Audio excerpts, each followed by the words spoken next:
నమస్తే అన్న. నమస్తే అన్న. పేరన్న? నా పేరు ఇంద్రు మహేష్ అన్న. ఇప్పుడు భారతదేశంలో మళ్ళీ ఎన్నిక నగారం అయిందన్న. ఇది ప్రధానమంత్రిని ఎంచుకునే ఎన్నిక.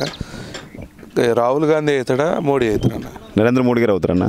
రాహుల్ గాంధీ కాడా? రాహుల్ గాంధీ గారు ఎట్లా అవుతారన్న? జోడయాత్ర న్యాయయాత్ర చేసింది. జోడయాత్ర వల్ల ఏం ఉపయోగం లేదు కదన్న. ఆల్రెడీ మన ప్రధానమంత్రి గారు ప్రజలకు ఉపయోగపడే పథకాలు పెడుతున్నారు కాబట్టి అందరు నరేంద్ర మోడీ గారికి ఓట్లు వేస్తారు. మీకేమైనా సంక్షేమ పథకాలు అందినాయి అన్న? అందినాయి అన్న. మాకు స్వచ్ఛ భారత్ కింద లెటర్ బాత్రూమ్స్ వచ్చినాయి. నెక్స్ట్ మాకు సిలిండర్ ఉజ్వల యోజన కింద సిలిండర్ వచ్చింది. అట్లాగే మాకు సీసీ రోడ్ వస్తున్నాయి. ఎన్ఆర్ఐ చేసిన నిధులు ఉన్నాయి, దాని ద్వారా సీసీ రోడ్ చేసినారు. ఇప్పుడు వాటర్ ట్యాంకులు ఉన్నాయి కదా, వాటర్ ట్యాంకులు కూడా ఉన్నాయి. శ్మశాన వాటికలు కూడా నరేంద్ర మోడీ గారు కట్టించినారు. పంటల ఫసల్ బీమా యోజన ఉన్నది, మాగినకు ఉన్నది, తోటేసినారు. మాగినక ఫసల్ బీమా యోజన ఉంది. ఆయుష్మాన్ భారత్ కార్డు వచ్చింది. ఆయుష్మాన్ భారత్ కార్డు వచ్చిందన్న. వ్యాక్సిన్ వేసుకున్నారా? వ్యాక్సిన్ 2 times వేసుకున్నా, 2 డోసులు వేసుకున్నాను నేను. ఫ్రీ రేషన్ వస్తుందన్న?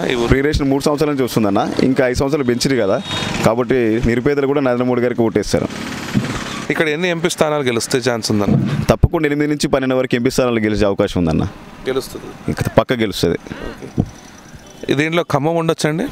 ఖమ్మం ఉండొచ్చు అన్న. ఎందుకన్నా ఖమ్మంలో ఇంత ముందుకు కమ్యూనిస్టులు లేరు, ఆ తర్వాత వాళ్ళు కన్మరిపోయారు, కాంగ్రెస్ లేరు, వాళ్ళు వచ్చినారు. ఇప్పుడు వాళ్ళు పోయి ఇప్పుడు రావచ్చు, భారతీయ జనతా పార్టీ కూడా గెలవచ్చు, ఇబ్బంది ఏం లేదు, గెలుస్తుందని అనుకుంటాను. ఇక్కడ 3 మంత్రులు ఉన్నారు కాంగ్రెస్లో సిట్టింగ్ వచ్చేసరికి ఆయన సిట్టింగ్ ఎంపీ ఆల్రెడీ ఉన్నాడు. బీజేపీ నుంచి తాండ్ర వినోదరావు గారు ఉన్నారు. ఇక్కడ ఎవరు గెలిచే ఛాన్స్ ఉందంటారు? ఇప్పుడు సిట్టింగ్ నుంచి మంత్రులు ఉంటారన్న. ఆ మంత్రులు గతంలో ఉన్న టీఆర్ఎస్ ఉన్నారు, టీఆర్ఎస్ నుంచి కాంగ్రెస్కి పోయినారు. ఇప్పుడు వాళ్ళు నమ్మే పరిస్థితి లేదు. ఇప్పుడు తాండ్ర వినోదరావు గారు కొత్తగా వచ్చినారు. వారు వచ్చినది సంఘ బ్యాక్గ్రౌండ్ నుంచి వచ్చినారు. వారు సేవా పథకాలకి చాలా చేసినారు, దేవాలయాలకి విరాళాలు ఇచ్చినారు. ఎవరన్నా నాకు ఆపద ఉందని పోతే వాళ్ళని కూడా ఆదుకుని పనులు చేసిన చాలా ఉన్నాయి కాబట్టి వారికి ఓట్లు వేస్తారని అనుకుంటున్నాం. మేము ఓటేస్తారు.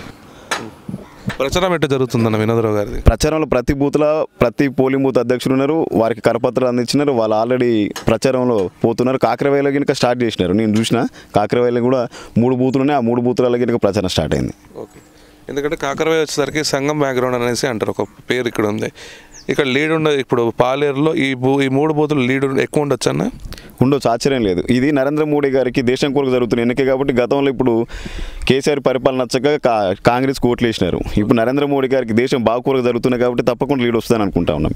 లీడ్ వస్తుంది 3 బూతుల్లో కూడా వస్తుంది, తప్పకుండా వస్తుంది. ఎన్ని ఓట్లు ఉన్నాయి అన్న ఈ 3 బూతులు? 3 బూతులు కలిసి బూత్కి వచ్చేసి 800 నుంచి 900 ఉన్నాయి. మొత్తం ఓవరాల్గా కాకరేలో వచ్చి 23 నుంచి 2500 ఓటింగ్ ఉన్నది. ఓకే. కాకరవేల ఎంత ఎక్స్పెక్ట్ చేయొచ్చు అన్న బీజేపీ? ఎట్లేదని ఒక 1500 అనుకుంటా ఉన్నా. 1500 పడుతుంది. ఓకే అన్న, థ్యాంక్ యూ.